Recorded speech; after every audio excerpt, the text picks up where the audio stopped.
Hey, good morning, all. My name is Jay Krishna. I'm a faculty for Geography, Environment, and Ecology.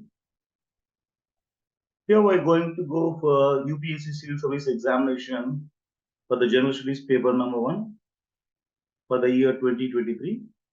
The GS, in the GS, the questions, whatever the questions we are going to see right now, are related to completely of geography and environment. The first question goes something like this one. Consider the following statements. Zeelam River passes through the Ular Lake. This is the first statement.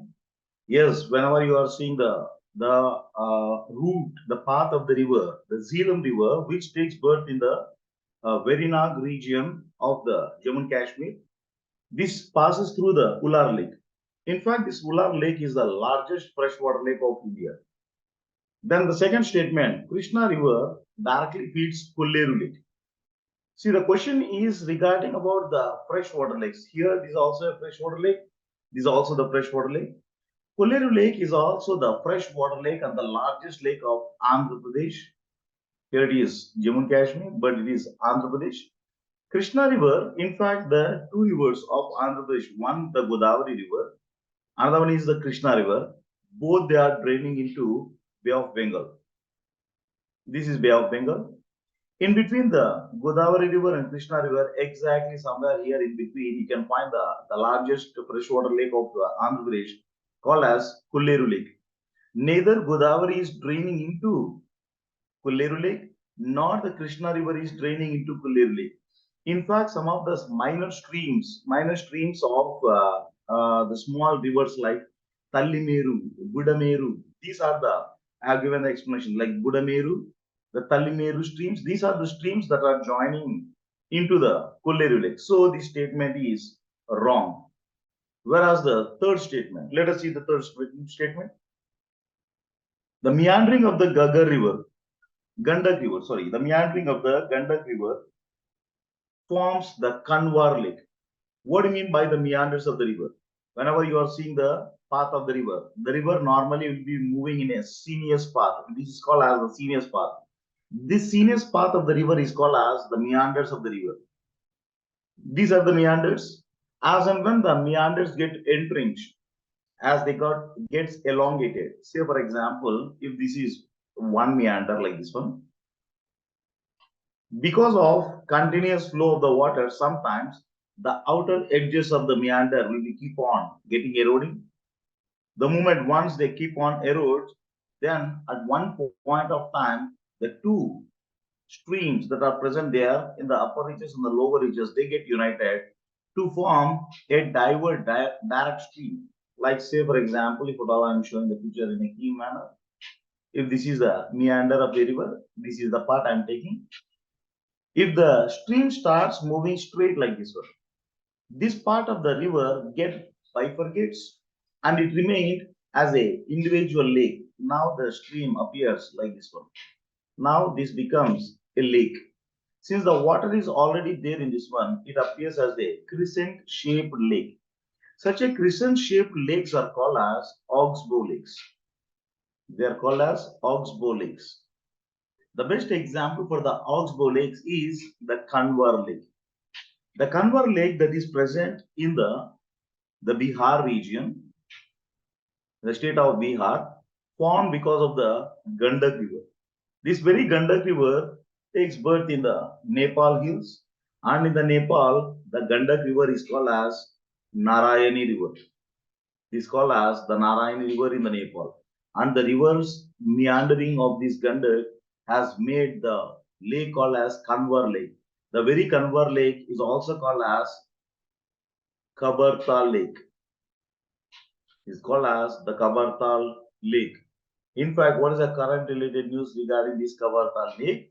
This is the Ramsar's wetland site. It is the Ramsar's wetland site, and in fact, this is the only wetland from Bihar.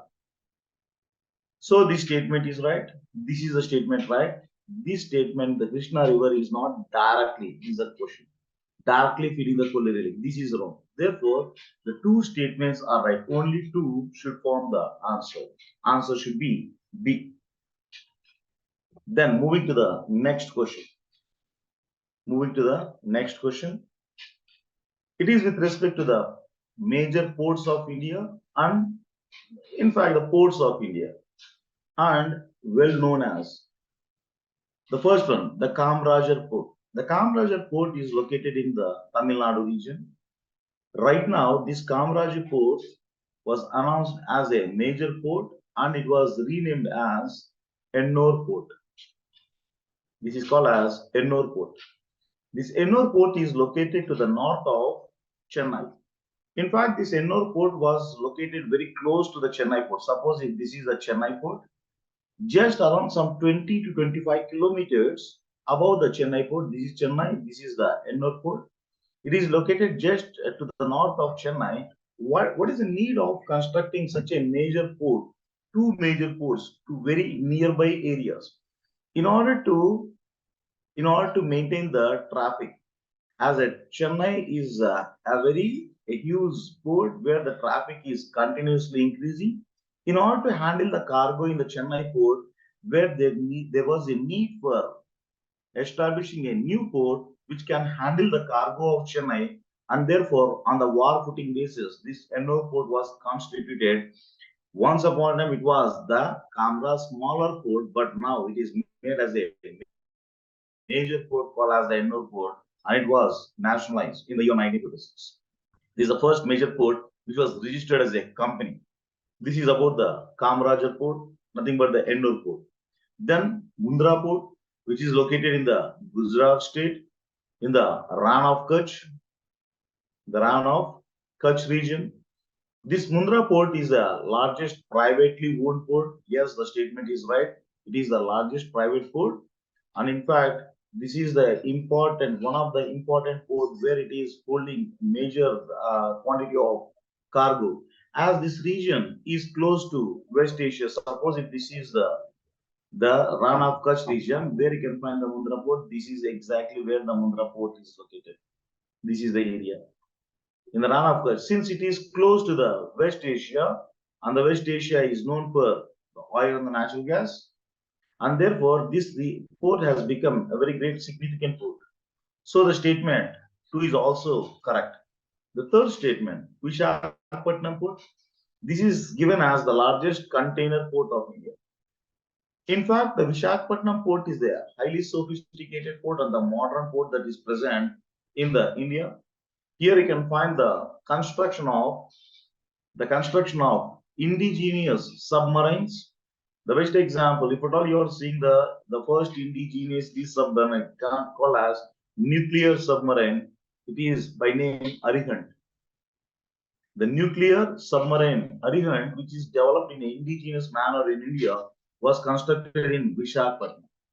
These are the significances of Visakhapatnam port, but when it comes to this statement, the largest container port, in fact, Visakhapatnam is not the largest container port. There is another port just to the south of this Mundra port. Here you can find the major port called as Bombay port, otherwise called as the Mumbai port. Just to the south of Mumbai port, you can find a port called as Nhava Sheva. This is also a major port. With the partition of India, when Karachi port used to handle the excess of cargo of Bombay, where the people used to use this Karachi port as a subsidiary port. But with the partition of India, when the heavy stress was there on the Bombay port, on the war footing basis, again, just like I was just speaking about the Ennore port, on the same basis, even the Nhava Sheva port was constructed. In order to balance, in order to maintain the cargo of Bombay, so that the traffic can be eased in the Bombay. These are the two ports. One is Nhava Sheva port and one is the Ennore port. Both they are constructed just to handle the cargo of the Bombay and Chennai respectively. And so this is the statement that container largest port statement is wrong. Therefore, the two statements, 1 and 2 statements are correct. The third statement is wrong. The answer should be B, only 2 pairs are right. The answer should be B, only the 2 pairs are right. Coming to the next question. Consider the following statements. How many of the above are the deciduous trees? They have given some of the trees, like one is called as the jackfruit, mahua, teak. These are the three important tropical species. If at all you are seeing these three, all these three are the tropical species. All they are found in India. All they are found in India. But the question is demanding about the deciduous. What do you mean by the deciduous tree? Such type of tree which used to shed all its leaves during one particular season. Jackfruit, whenever you are seeing the jackfruit species is completely a evergreen. It's a evergreen species. What do you mean by evergreen species? See, it is given as it is an evergreen tree. What is this evergreen tree? Evergreen trees are such type of trees where in that area, suppose if this is a forest, in the forest, all the time, throughout the year, 365 days, 24 by 7, irrespective of the season, whenever you go to this forest, the forests appear green in color. It is because different trees shed their leaf at different points of time. Whereas in the case of deciduous trees, if it is a forest, all the trees during the summer season, basically during the summer season, whenever the temperatures are very high and the moisture, the soil moisture is very low, then all the trees shed their leaves and the forest appears open forest or bare forest. Such type of forest is called as the deciduous forest. The best example for the deciduous forest is Dandakaranya. Dandakaranya, which happens to be the best deciduous forest in India, located in the state of Chhattisgarh.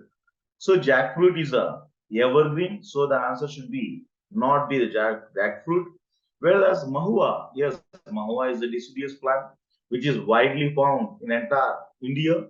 Also, it can be found in the southern region, the northern part of India. Also, the another very important deciduous species is called as the teak. Teak is native to Myanmar, nothing but the Southeast Asian country like Myanmar, Thailand, Cambodia. Also, it can be found in India. So these two statements, 2 and 3 are right. The answer should be again only 2 pairs are right. The answer should be B. Then the next question. Consider the following statements. India has more arable land area than China. What do you mean by arable land? Arable land is such type of plain area where it can be cultivable in condition. This is the statement. Whenever you are comparing the arable land of between India and China, yes, India is having more arable land. In fact, the great northern plains of India, the great northern plains are such a great plains where you can find more arable land where it can be kept under cultivation. So the statement, the first statement is right. The second statement, the proportion of irrigated area in India is more compared to the Chinese region. Whenever you are seeing this one, the proportion of irrigated area is more in India as compared to China. India's irrigation cover is 48% of the total cultivated area. Whereas that of the China, whenever you are comparing, is just 41%. Therefore, this statement is also all goods. The two statements are right. The third statement, the average productivity per hectare in India is higher than that of the China. In fact, the average productivity in India is just 3.7 tons per hectare, whereas in China it was 4.7 tons per hectare. And so the statement is wrong. And only two statements are right. Again, the answer should be B. This is the next question. The answer is B. Moving to the next question. Which one of the following is the best example for repeated falls in sea level, giving rise to present-day extensive marshy land? What is a marshy land? In fact, this is the area. Suppose whenever you are comparing the land, suppose it is a land and this is the sea level. This is the sea level. This becomes the continent. This is the continent. And this is the water, nothing but the sea, water or sea. Whenever this particular region, whenever this land region, the continental region, whenever it get submerged like this one, the moment once is submerged, why it has to submerge? Because of the tectonic adjustments. Because of the tectonic adjustments, the land normally will be either subsiding or maybe sometimes you can find even emergence of the land. The moment once it gets submerged, then what happens? The salt water that is present get introduced into the land region. They entered or increased into the land region. The moment once they enter, the area turns into the marshy. What do you mean by marshy? Nothing but the land is full of water stagnated region, or not only marshy, and even it becomes saline region. The area turns into saline region. And what is the best example? The best example for such type of repeated subsidence, that is what the question. Where do you find repeated falls? Nothing but the subsidence of the land, so that the sea level will be keep on changing. This is the understanding of the question. Whenever you are seeing out of all these four options, out of all these things, one area stands outstanding where there are number of repeated falls in the sea levels, and that is the reason where you can find the salt deposition, the natural salt deposition.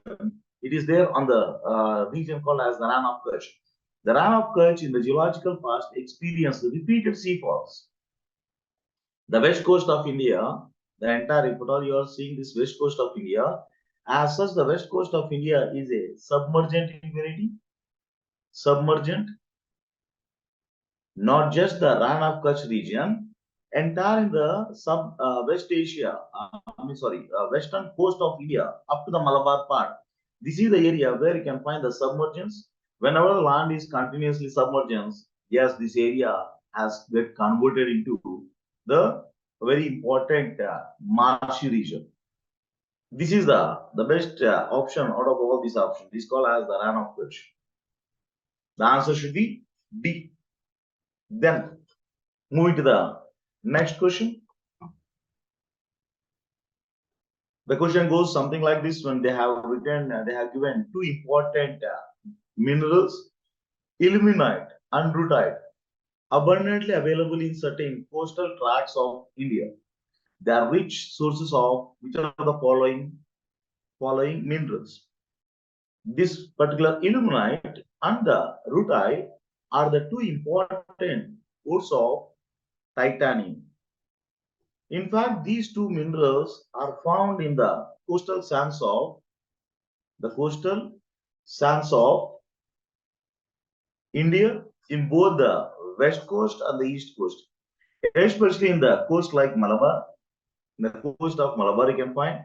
Also, you can find in the coast of Coromandel. Also, in the coast of Andhra, which is called as the Northern Sarkar coast. Also, you can find the coast of Odisha. In the coastal sands of Odisha, coastal sands of Andhra Pradesh, coastal sands of Tamil Nadu, the coastal sands of Kerala.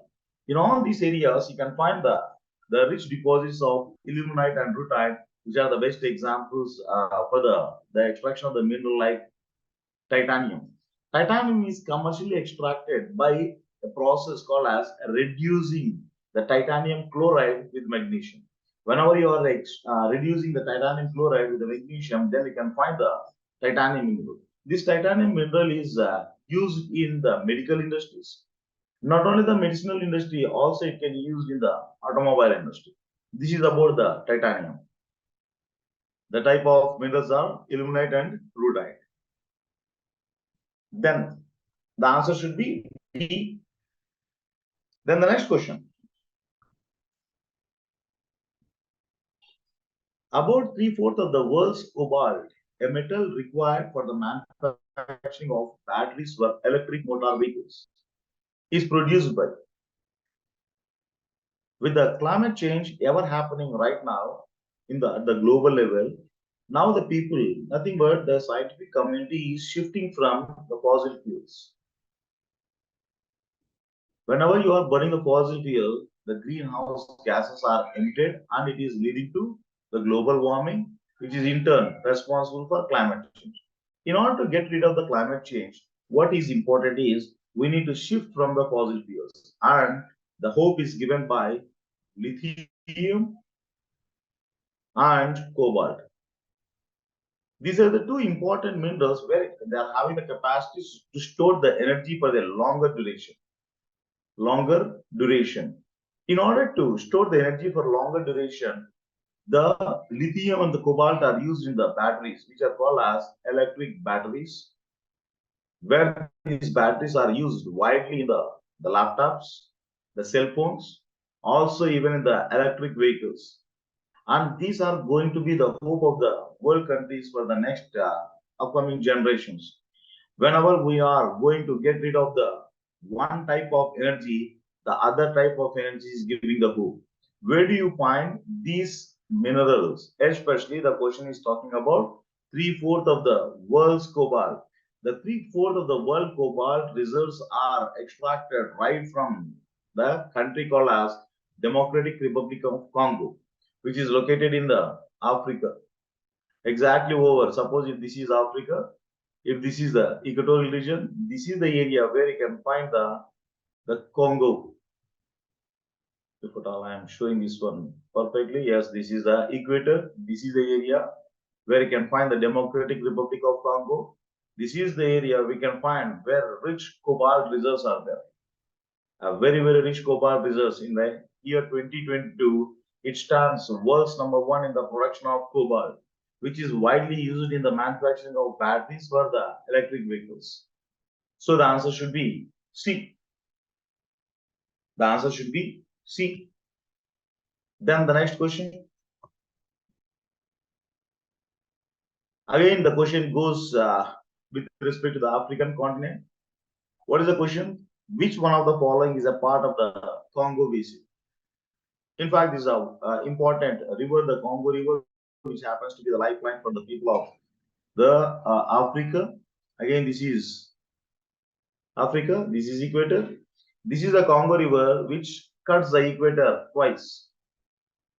It flows exactly over the equatorial region, and it will be flowing in different countries here in this area, and entire this region wherever the river flows like this one, entire this area wherever the water is drawing right from different parts of the regions into this particular river, this is called as the basin. This is called as a river basin. What do you mean by the river basin? Wherever the drop of water that is coming in the form of rain is being attracted and it is being dumped into this particular river, this area, entire this area of influence of this river is called as river basin. The question is, which of the following is a part of the Congo River Basin? Whenever you are seeing the Congo River Basin, there are a number of countries, like one is the larger country like Democratic Republic of Congo. Democratic Republic of Congo is the major area. The second one is Republic of Congo, where the earlier name of the Congo is the Zaire. Even today, some of the people call this one as the Zaire country. Then the third country where it comes under the Congo Basin is this called as Angola. The fourth country is Zambia.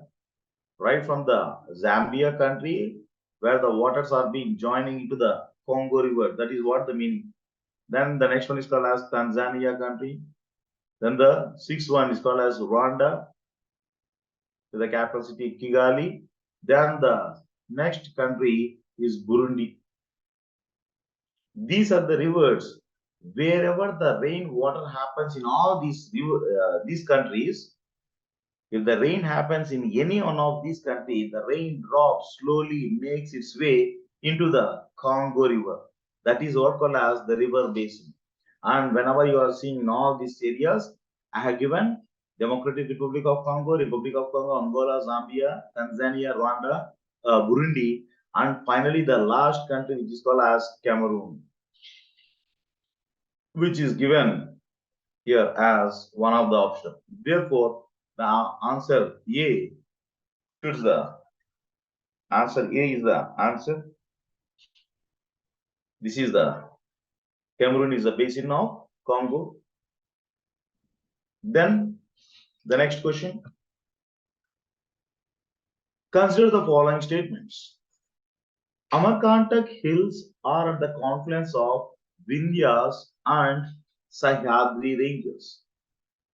Sahyadris are nothing but the Western Ghats. They are nothing but they are Western Ghats. In fact, Amarkantak is located. Suppose if these are the Vindhyas and these are the Satpuras, it is the Maikal range which is located at the confluence of the Vindhyas and Satpuras. The ranges are called as Maikal ranges. Maikal ranges. In the Maikal ranges, which is the tallest peak is Amarkantak. So the statement Sahyadris is wrong, therefore the entire statement is wrong. Then Biligiri Rangan Hills constitute the easternmost part of Satpuras. Where is Biligiri Rangan area and where are Satpuras? Suppose if at all I am showing the Satpuras and Vindhyas here, Biligiri Rangan hill is located somewhere in the down south, in the state of Karnataka. So, these Biligiri Rangan hills are not having any connectivity with the Satpura ranges. This is the area. There is a lot, there is a very great gap between Satpuras and the Biligiri Rangan region. In fact, Biligiri Rangan hills are located at the junction between the Western Ghats and the Eastern Ghats. So, this statement also is wrong. Then the third statement, Sheshachal Hills constitute the southernmost part of the Western Ghats. In fact, Sheshachal Hills are the part and parcel of Eastern Ghats. They are part and parcel of Eastern Ghats. When you see the Eastern Ghats, suppose this is the east coast of India, the Eastern Ghats are the broken hill ranges, like this one. They are the broken hill ranges. What are the important hills you can find in the Eastern Ghats? One is called as the Odisha Hills, where they are also called as Gharjat Hills. The other one is called as the Andhra Pradesh Hills. In Andhra Pradesh Hills, you can find three different ranges. One is called as Papikondas. Papikonda, which is a part and parcel of the Eastern Ghats. Then Nallamalas, and the last one is Sheshachal. The Sheshachal is a very rich biodiversity region. You can find this is the only biosphere reserve of the Eastern Ghats. What is the endemic flora that you can find is the red sandals. The so-called Lal Chandan, the red sandal, is found extensively here in the Sheshachal Hills. Also, the Sheshachal Hills is the abode of Lord Balaji. These are the very important points needs to be remembered with the Sheshachal Hills, and they don't have any connection with the Western Ghats. Therefore, even the statement 3 is also wrong. All the 3 are wrong. The answer is all the 3 are wrong. Nothing but which of the statement is correct. All the 3 are wrong means what? None is the answer. Answer should be D. None is the answer. The next question. After the Amarkantak, Biligiri Rangan, and the Sheshachal Hills, let us move to the next question. With reference to the India's projects on connectivity, consider the following statements. The question is regarding the connectivity between the projects, right? The first one, the East-West corridor under the Golden Quadrilateral project connects Dibrugarh and Surat. Whenever you are seeing the connectivity projects, like there are good number of projects, like one is called as the Golden Quadrilateral. What is this Golden Quadrilateral? This is the project which is connecting all the metropolitan cities of India.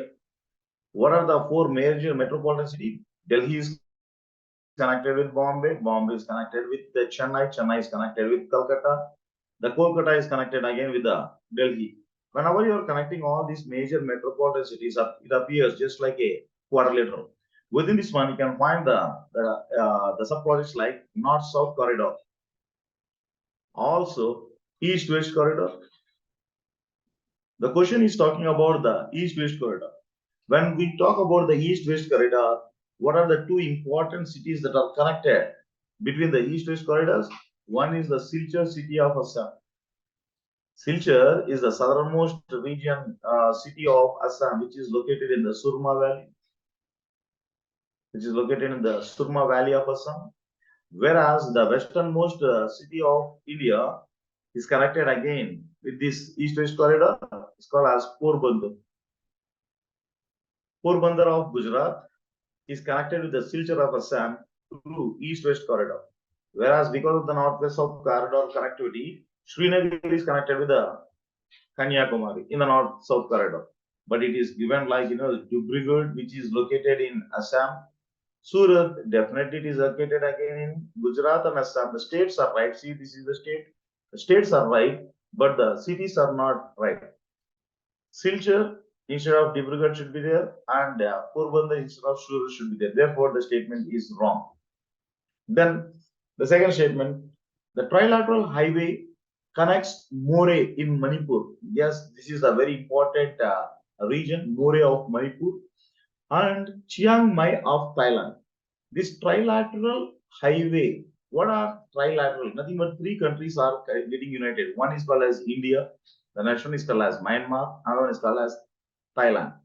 These three countries came to a understanding like there should be a road connectivity between these three regions. In fact, in Thailand, there is a region called as the Mau Sot. This is the one. The Mau Sot in Thailand is connected, not the Chiang Mai. So this statement is also wrong. Then the third statement, Bangladesh, China, India, Myanmar, which is popularly called as BCIM Economic Corridor. The BCIM Economic Corridor connects Varanasi in Uttar Pradesh with Kunming. Kunming region, somewhere, if at all it is, this is China. Kunming province is located somewhere in the southern side, in the Yunnan province. In the Yunnan province of China, where you can find the city called as Kunming. In fact, this Kunming is connected with the Kolkata of West Bengal, not with the Varanasi of Uttar Pradesh. Therefore, this statement is also wrong. None of the statement is correct. Therefore, the answer should be B. The answer for this question is B. Then, the next question. Consider the following statements. These are the, in fact, earlier this type of questions are called as assertions and reasons. Way back somewhere during 1999, 2000 till 2005, where such type of questions were asked. Again, UPSC brought the same concept once again onto the forefront. Like assertions were given and reasons were given. We need to check whether the assertion is correct or not, and the reason is also correct or not, and we need to check whether the reason is supporting the assertion or not. This is the type of question which is a old pattern which is brought again back by UPSC. Let us see the statement, assertion statement. India, despite having uranium deposits, depends on coal for most of its electric production. First of all, check the statement whether it is true or not. In fact, India, though it is having great quantity of coal deposits, yet it is using, means what? It's having coal deposits, great deposits of coal, therefore it is using the coal for the electricity production. It doesn't seem that uranium is not there in India. Yes, uranium is also abundantly found. You can find uranium in different parts of India, like Jadugud of Jharkhand, and the largest uranium reserves were discovered recently in the Andhra Pradesh region at a place called as Tummalapalli. The Tummalapalli village of Kadapa district of Andhra Pradesh were discovered huge quantities of the uranium. Also, the Rohi plains of Rajasthan. Also, uranium was discovered in the Meghalaya, Garo Hills. In all these areas, uranium was discovered on a great scale. We are having rich uranium deposits. Yet, we are using coal for our electricity production. Why? Because it is cheaper in price. The process of extraction is easy. Even if something goes wrong with the coal, it may lead to some of the pollution, not the radiation, and can kill the people. So we people are going for the coal production. Therefore, the statement is perfectly true. Then the second statement, uranium enriched to the extent of at least 60% is required for the production of electricity. First of all, you need to check whether the statement is true or not. Whenever you are seeing a statement like enrichment of the uranium, definitely uranium, in order to utilize for the electricity, it needs to be enriched. But is it 60% or what? No. Anywhere between 0.7 to 3 to 5% of enrichment of uranium is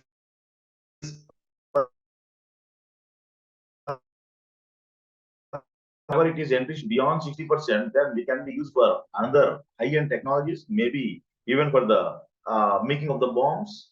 And therefore, this statement is not true. When the statement is not true, the statement 1 is correct and the statement is not correct. The second statement is not correct. Meaning what? The C should be the answer. Answer should be C. For such type of assertions and reasons, you should be very careful. First of all, the first and foremost methodology is you need to check whether the statements are true or not. If the statements are true, then you need to check whether this particular explanation is explaining this particular first statement. If the second statement is explaining the first statement or not, you need to check. This is the way you need to come to a solution with respect to such type of assertions and reasons. Then the next question. Consider the following statement. Again, the same type of assertions and reason. What is the strategy? First of all, you need to check whether the statement is right or wrong. Marsupials are not naturally, see this one, marsupials are not naturally found in India. The marsupials are not naturally found in India. This is the statement. The statement is correct because what are marsupials? Marsupials are the pouch-bearing animals where they will be nurturing their offspring in the pouch. The best example is kangaroo. Kangaroo is the best example. So therefore, the statement 1 is perfectly true. The second statement, marsupials can thrive only in mountain grasslands with no predators. When we say only in the mountain grasslands, why not on the plain grassland? Like kangaroo, whenever you are seeing the kangaroos are present in Australia, they are also present in the grassland. But the grassland is a plain area, not a mountain. But the statement says that it is located only in the mountain grassland. Therefore, the statement is wrong. When the statement goes wrong, the answer should be C. When the second statement goes wrong, the answer should be C. When the first statement goes wrong, the answer should be D.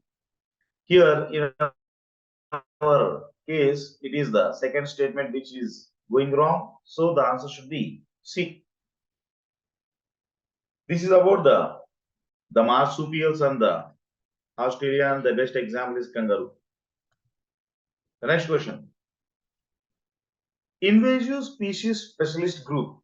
See, this is the current related one. Invasive species specialist group. ISSG that develops global invasive species database belongs to which of the following organization? In fact, in IUCN, there are 7 commissions. One of the commission is responsible for producing the red data list. Another commission is responsible for producing the green data list. And there is a list called as Species Survival Commission. Another commission which is called as Species Survival Commission. What is the Species Survival Commission? It is the one which will be talking about the invasive species specialist group.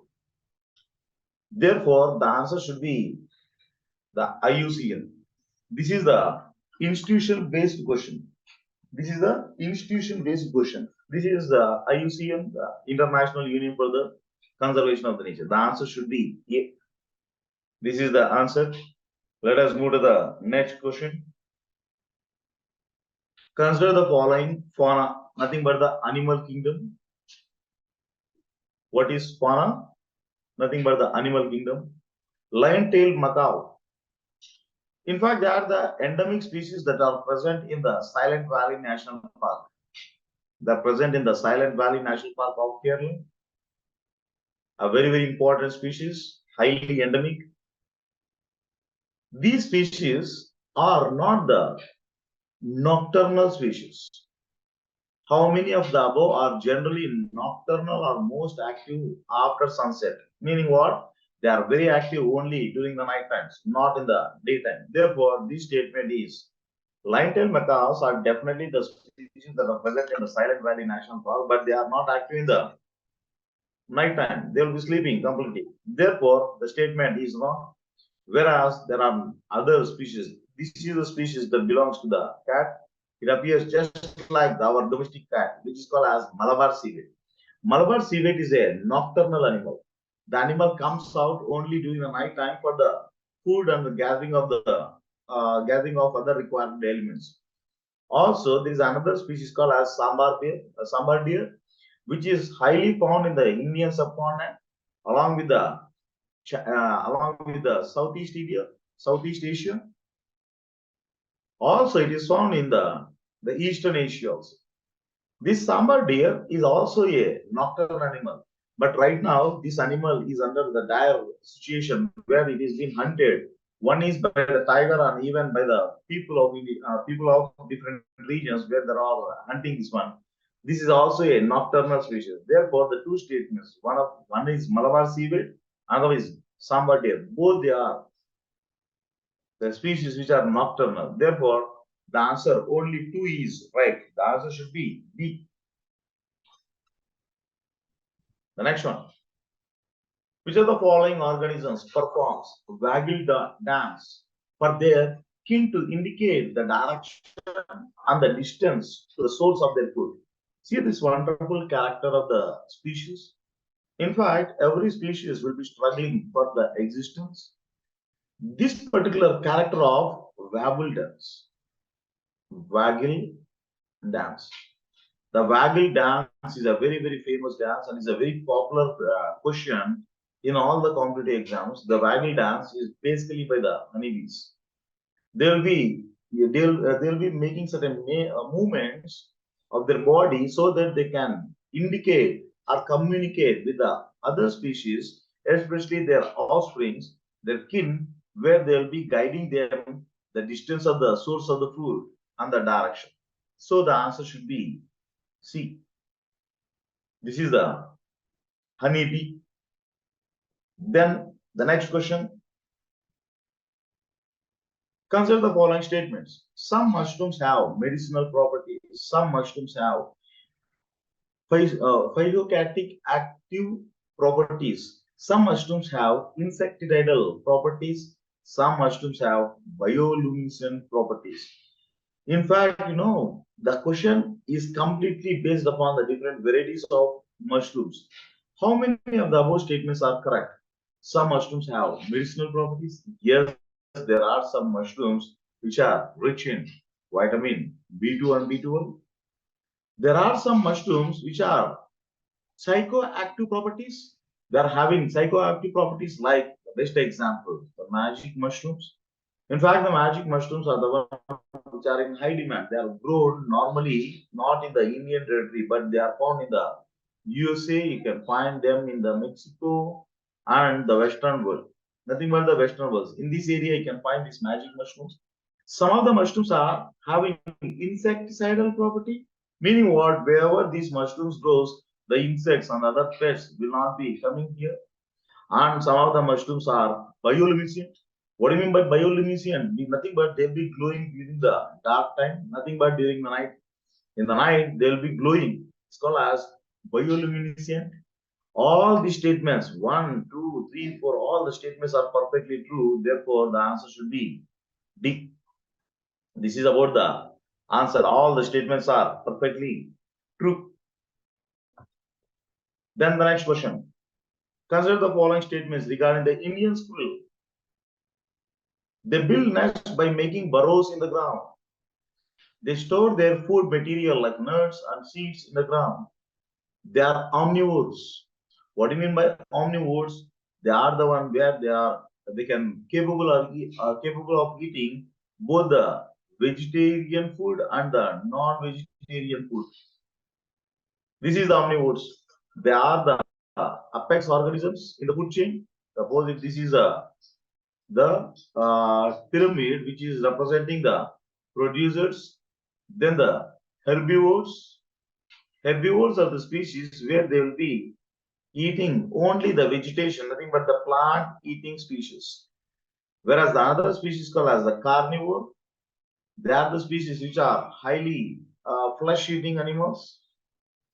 Whereas the apex species called as omnivore, it is consuming both the flesh as well as the plants. And the Indian squirrels are the best examples for the omnivore. They build their nest by burrowing the grounds. Yes, they can build the nest by burrowing the grounds, as well as they can be seen over the top of the trees also. They store their food material like nuts and seeds in the ground. In fact, wherever the habitation is there, the niche, the ecological niche is there. There they will be storing the food. Therefore, this statement and this statement are not true because they are constructing the houses over the branches of the trees. When they are constructing the tree houses, the habitations over the branches of the trees, definitely they will be storing the food. Therefore, the statement only one is right, not all the three statements. The answer should be A. The next statement, the next question. Consider the following statement. Some microorganisms can grow in the environments with temperatures above the boiling point of the water. Some microorganisms can grow in the environments with the temperature below freezing point of water. Some microorganisms can grow in highly acidic environment with a pH below 3. How many of the above statements are correct? Meaning what? The question is regarding the tolerance level, the tolerance level of microbes. Some of the microbes, they are termed as thermophils. They are termed as thermophils. What do you mean by thermophils? They can tolerate high temperatures above the boiling point, nothing but more than 100 degrees centigrade. Some of the microorganisms can tolerate even the below freezing point, the one that are found in the polar region, especially in the permafrost region. In the permafrost region also, you can find some of the microbes.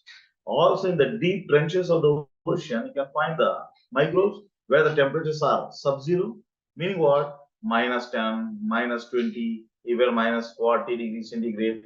In such areas also, some of the microbes are present. Therefore, the statement is right. The statement is right. Some microorganisms can grow even in the highly, not just acidic, it is highly acidic. These are called as acidophils. The microorganisms that are capable of surviving the acids, they're called as acidophils.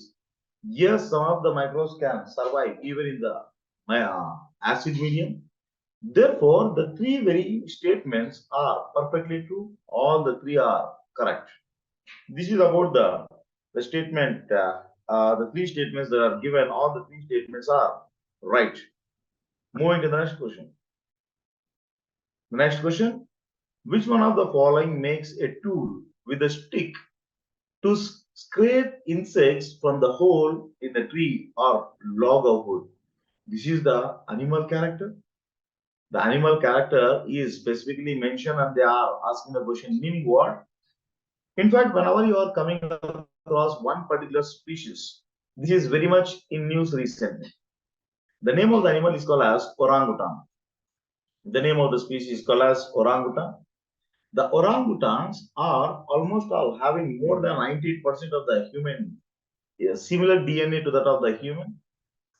And these species are in dire conditions. They are becoming critically endangered. Why they are becoming critically endangered? Because of the destruction of the habitat. The destruction of habitat. When the house where the orangutans are living is been destroyed, where the species can grow, and therefore they are finding low food and also low shelter from the activities of the man. Due to this one, this is a question asked in the UPSC. They are having a unique character of taking the sticks and they will be making a scrape into the holes and then they'll be eating the insects. The entire explanation is with respect to the orangutans. Orangutans are orange fur. They are orange fur bearing animals. The orange fur bearing animals. These animals are right now are becoming critically endangered. The next question. See the next question.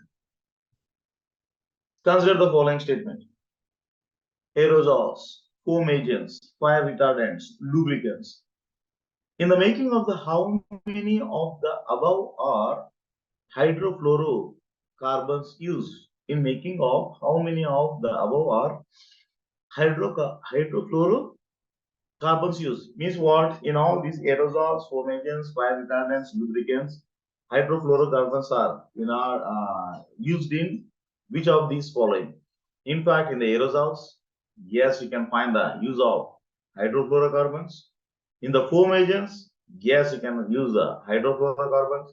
Even the fire extinguishers, nothing but the fire retardants, the hydrofluorocarbons are used. Even in the case of lubricants, you can find the hydrofluorocarbons. Therefore, the statement all four is perfectly right. In making of all these, what are the primary ingredients? It is the hydrofluorocarbons, HFCs. But the very important ill effect of this hydrofluorocarbon is it's a major greenhouse gas. Its global warming potential, its global warming potential is much more than that of the carbon dioxide. It is having the greater potential to heat the environment. That is what the meaning of this one, the global warming potential. It is used in all the four major things like aerosols, foam agents, fire retardants, and the lubricants. The answer should be D. Then move to the next question.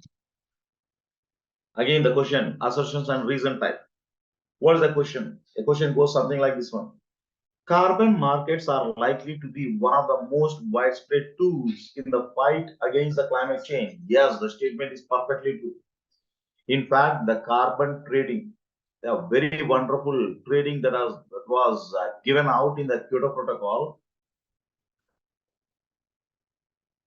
in the protocol called as the Kyoto Protocol, the flexible market mechanisms were introduced. One of such flexible market mechanisms is carbon trading.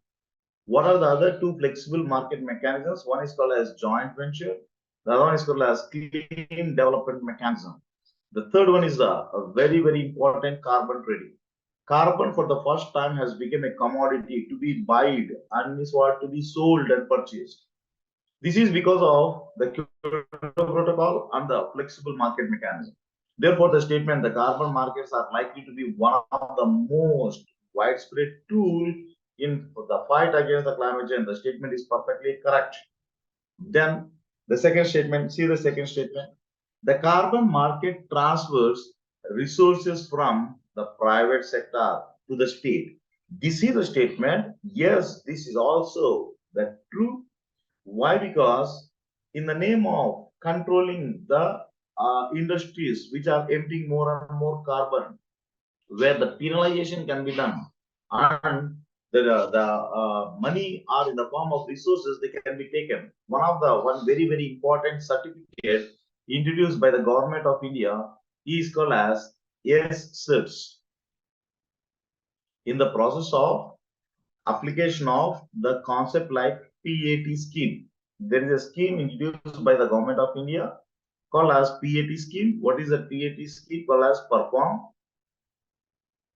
assess and transfer. PAT scheme is a wonderful scheme that was introduced by the government of India, and the certificates given by the PAT scheme is they're called as ES certs, nothing but certificate. ES certificates, S certs. This is the assets which transfers the resources from the private sector to the government sector. Therefore, the statement is also true. But the question is whether the statement 2 is supporting the first statement. Is it supporting the first statement? The statement 1 and 2 are correct, and the statement is not the correct explanation of statement 1. Is it explaining the first statement? The statement is true in its own sense. The statement is also correct in its own sense, but the statement is not exactly explaining the first statement. Therefore, the answer should be B. This is the answer. Then the next question after this one. Consider the following statement. Once the central government notifies an area as a community reserve. What do you mean by community reserve? Let us see the community reserve.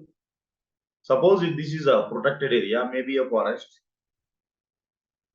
This may be another forest. Again, it is being protected. Suppose the government has announced this as a national park. Suppose the government has announced this as a biosphere reserve. When the animals are present in the nearby areas, definitely the animals will be keep on moving from this forest to this forest, again from this forest to this forest. But this area in the middle part is not a protected area.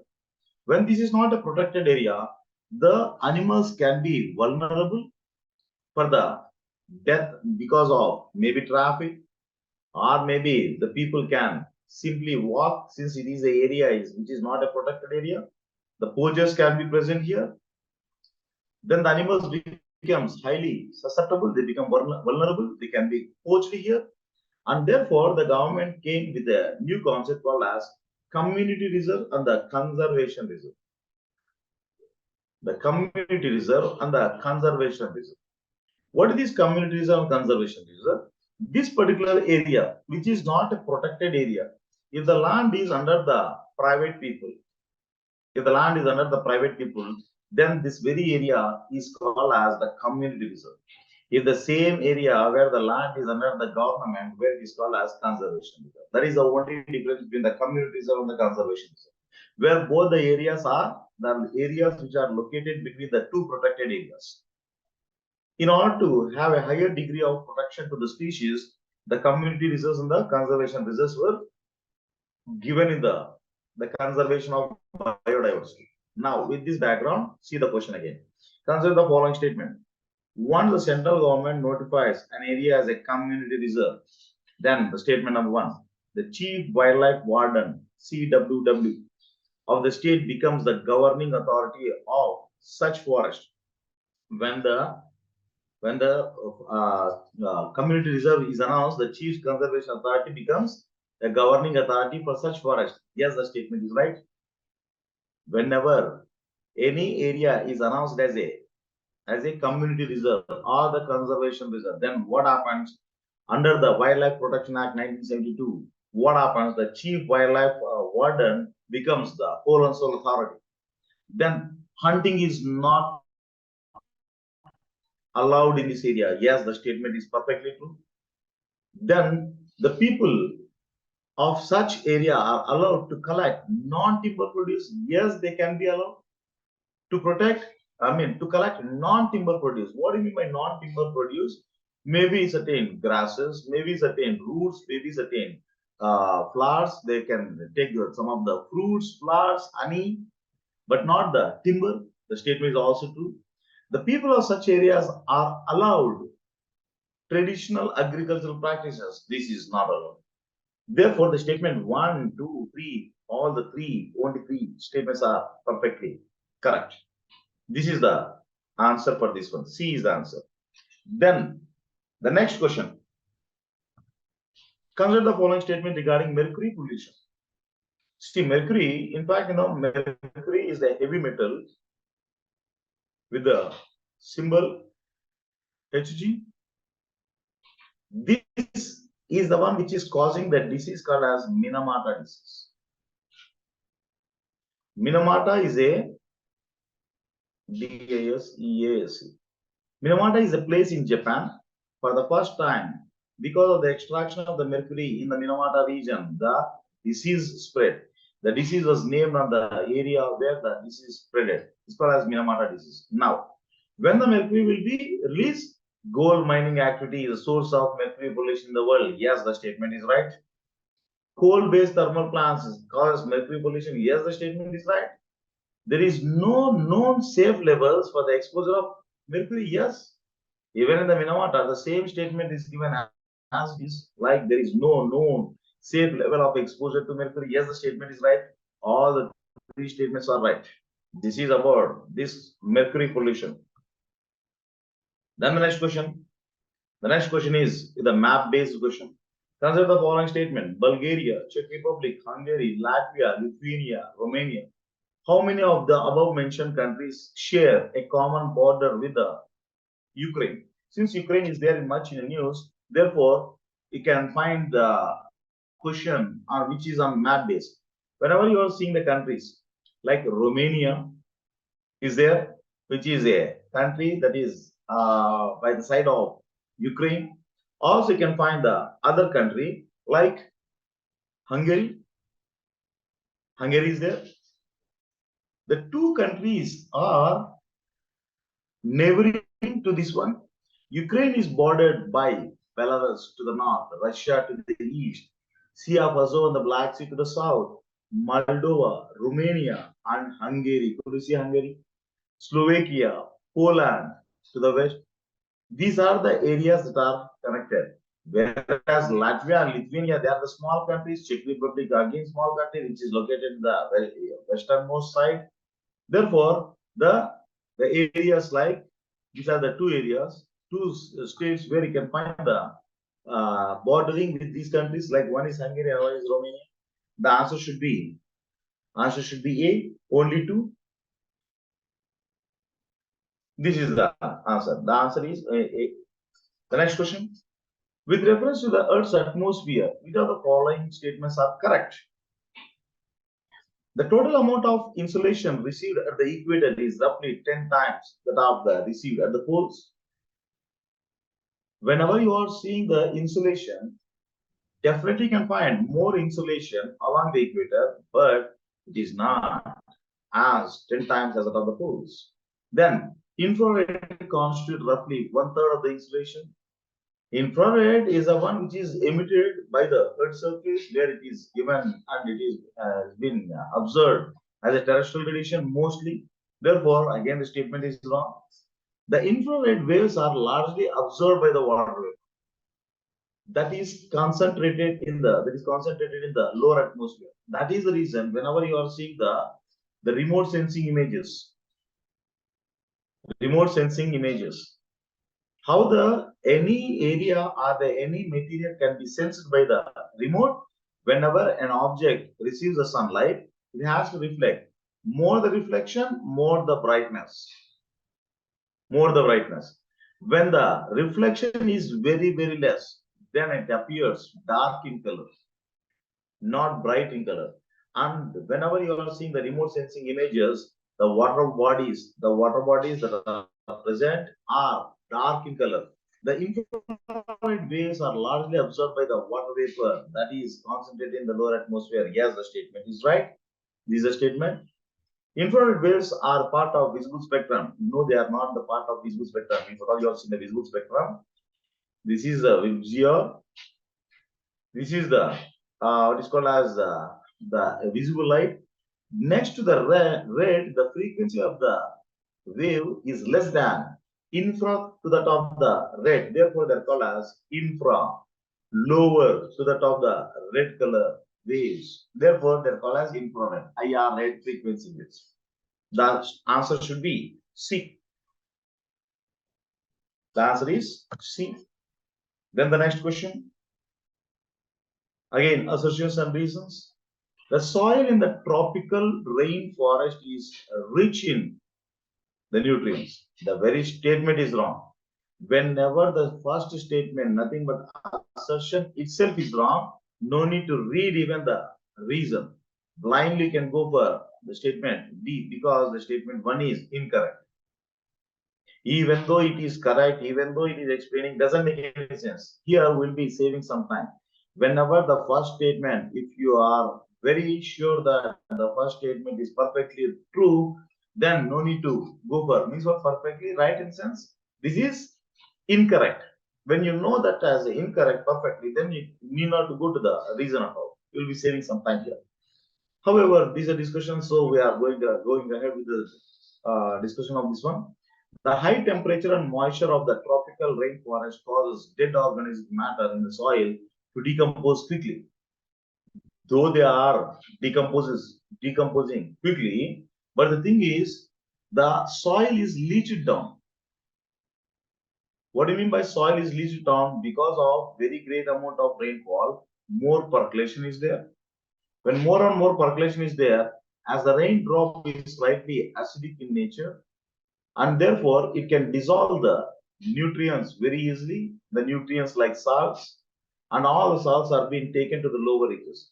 When the salts are taken to the lower reaches, the topsoil is devoid of any nutrients. Therefore, the soil is not rich with nutrients. The soil is not rich with nutrients. Therefore, the statement D is right. Moving to the next question. What is the next question?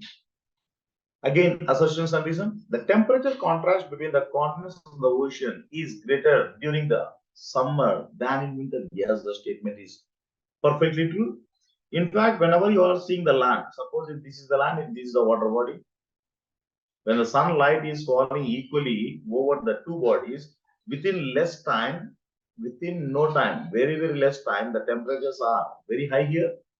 During the same time period, the temperatures are much lower. It is because of the specific heat. And the specific heat of the water body is very high. Therefore, it requires more time to heat the water body. Therefore, the statement, the temperature contrast means what difference between the temperatures in between the continents and the ocean is greater during the summer than during the winter. Yes, the statement is perfectly true. The statement is true. Then the second statement. What is the second statement? The second statement is the specific heat of water is more than that of the specific heat of the land. Yes, the statement is right. The specific heat of the water body is more, meaning what? It requires more time to heat, whereas the land mass requires less time to heat. The specific heat of the water is more than the specific heat of the land. But is this statement is explaining perfectly the first statement? It is talking about the specific heat. What it talks about? The temperature rises in the water is slower, as it requires more and more energy, more time, therefore more time is consumed. Now, what is the statement? The temperature contrast between the ocean and the land during summer and winter. Neither it is talking about the seasons. So, the statement is true definitely. This statement is also true definitely, but this is not properly explaining the statement number one. When it is not properly explaining the statement number one, answer should be D. B is the answer. The next one. Consider the following statement. In a seismograph, P waves are recorded earlier than S waves. Yes, P waves travels with a velocity of more than 7 kilometers per second. They start at around some very minimum velocity is 7. They will be traveling at a speed of even 9 kilometers also. Whereas S waves travels the velocity just half of that of the P waves. Therefore, they are recorded first. The secondary waves are recorded second. Therefore, they are called as secondary waves. In the P waves, the individual particles vibrates to and fro in the direction of wave propagation, whereas S wave vibrates up and down, right angles to the direction of the wave propagation. Meaning what? If this is the diagram, if it is the diagram, if it is like this given, if it is given like this one, if this is a wave, right? It is moving up, down, up, down. This is the propagation of S wave. Whereas the P wave, see the P wave? P wave propagation is something like this one.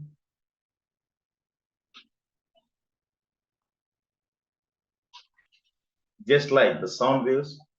Whenever you are seeing this wave, see the gap here, the gap is more. Here the gap is less. Here again the gap is more, which is called as compression and rarefaction. Compression and the rarefaction, which is called as the to and fro movement. To and fro movement.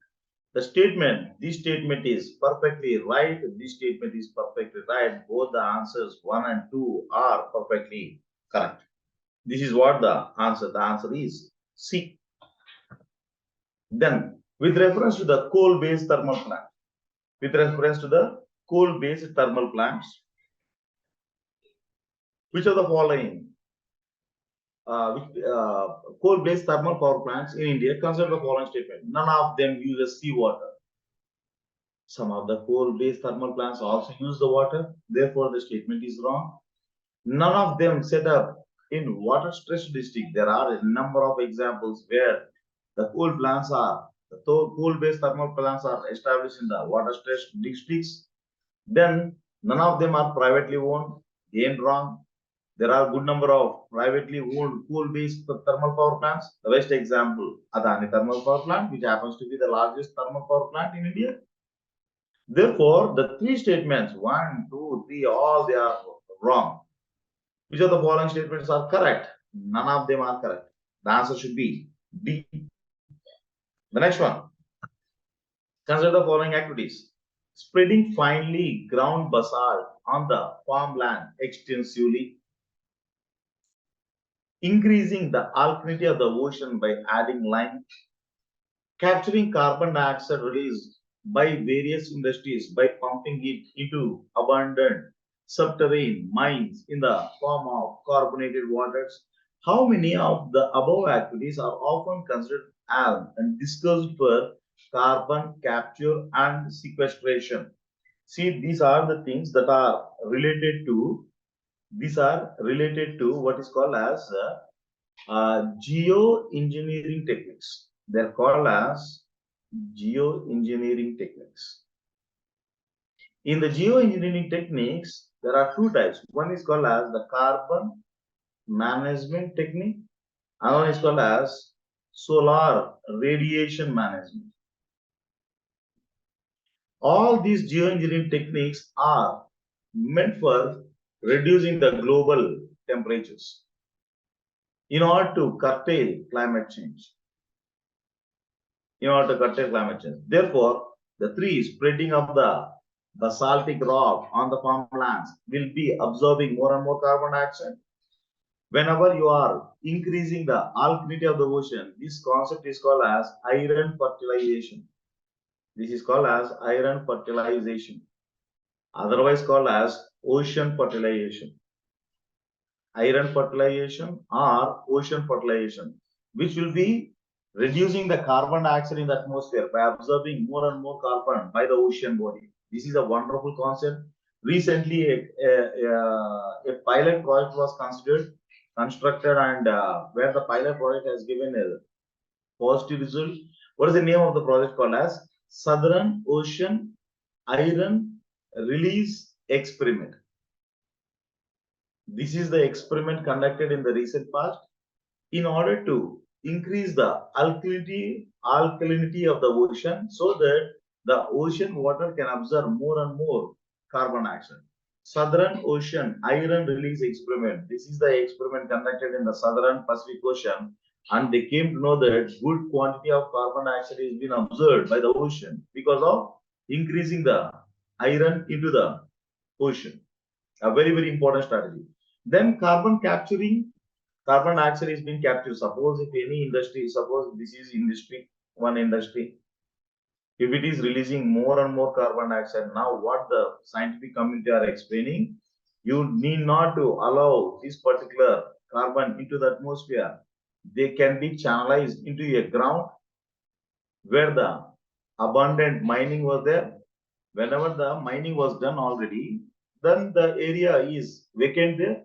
Into that area, you can send all the carbon dioxide. Right now, the governments like USA and UK are the two countries which are using such type of techniques. In fact, UK is having almost 7 to 8 such plants in the North Sea area, where the carbon dioxide of the UK is being dumped into the North Sea, whereas USA is dumping it into Gulf of Mexico. All that the current related developments and the techniques are called as geoengineering techniques. Very, very important. Then after these current aspects, let us move to the next question. Consider the following statement. Again, assertions and reasons. According to the United Nations World Water Development Report 2022, India extracts more than a quarter of world's groundwater withdrawal each year. This is the statement which is perfectly correct. In fact, under the World Water Development Report, it is given like India is extracting more than quarter. What do you mean by more than quarter?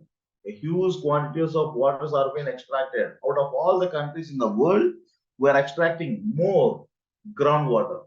And almost all 90% of the groundwater is again utilized for irrigation alone in India. Since India is an agrarian country, we are extracting more groundwater, and more groundwater is used only for the irrigation. The statement is perfectly true. Let us see the second statement.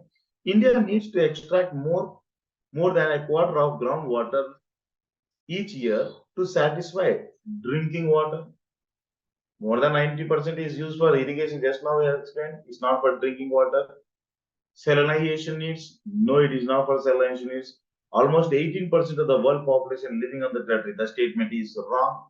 When the second statement is wrong, the answer should be C. This is the next question. Let us see the next question. Consider the following statement. In India, the biodiversity management committees are the key to the realization of the objectives of the Nagoya Protocol. In fact, what is this biodiversity management committee? Whenever you are seeing the Biodiversity Act 2002, it has developed a three-tier structure. One at the central level, another at the state level, another one at the district level. At the central level, it's called as the National Biodiversity Authority. This is state biodiversity boards. This is called as district biodiversity management committees. These are the committees which are working at the ground level in the districts. See the point. In India, the biodiversity management committees are the key to the realization of the objects of Nagoya Protocol. Is it the key for the realization of the Nagoya Protocol? Yes, in fact, they are the ones which are working at the ground level, and they are the key to realize the Nagoya Protocol, objectives of Nagoya Protocol.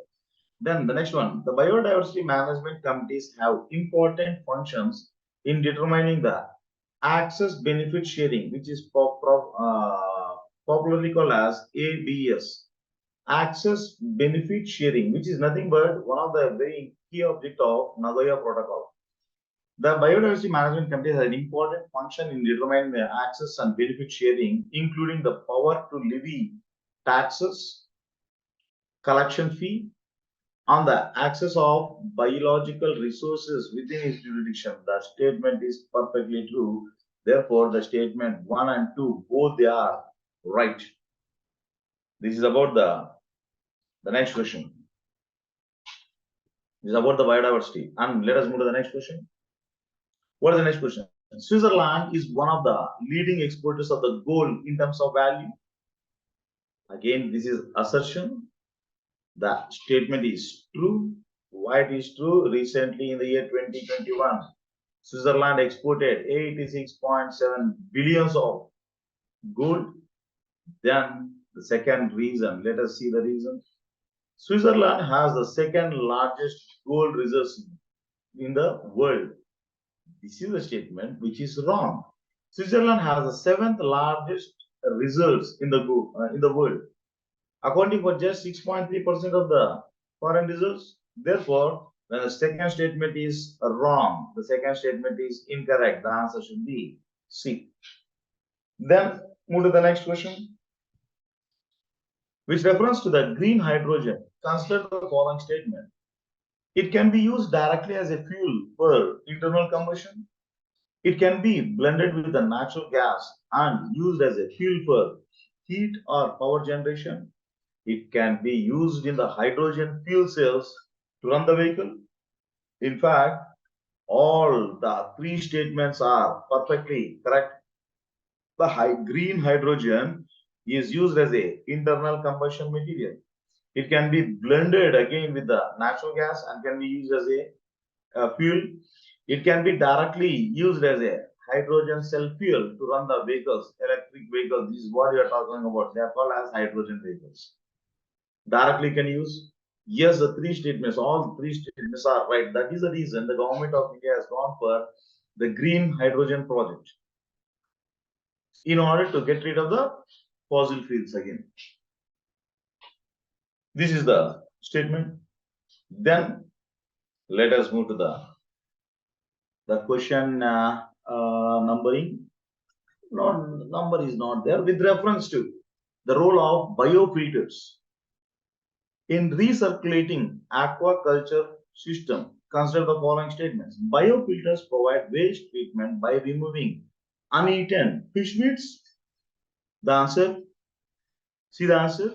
What the statement says, biofilters provide waste treatments by removing the uneaten fish feed, not fish, the fish feed. Then biofilters convert ammonia present in the fish waste to the nitrate. Wonderful. The best what is called as the perfect statement that is given here is biofilters convert ammonia present in the fish waste to the nitrate, and that nitrate can be utilized as a nutrient by the soil. Wonderful. This is a statement which is perfectly correct. Biofilters increase phosphorus as nutrients for the fish in water. What is this? What is the answer? The answer is, which of the following statements are correct? The only statement that is perfectly true is second statement, not the what is called as only two statements. Means what? This is the statement one. This statement is wrong. Biofilters provide waste treatment by removing the uneaten fish meat. Yes, this is also statement right. Why did I give this tick mark? Yes, this is the right statement. This is the right statement. And the two statements. What are the two statements alone are right? One statement, second statement. The first and the second statements are correct, whereas the third statement is wrong. The answer should be B. Then this is the last question. These are all some of the questions that have been explained here up to the knowledge of the concerned things. Whatever the questions that have been explained, that is a whole and soul. The responsibility lies on me. If anything goes wrong, you can get in contact with me. My email ID is jkrishnayas@gmail.com. Thank you. Bye-bye.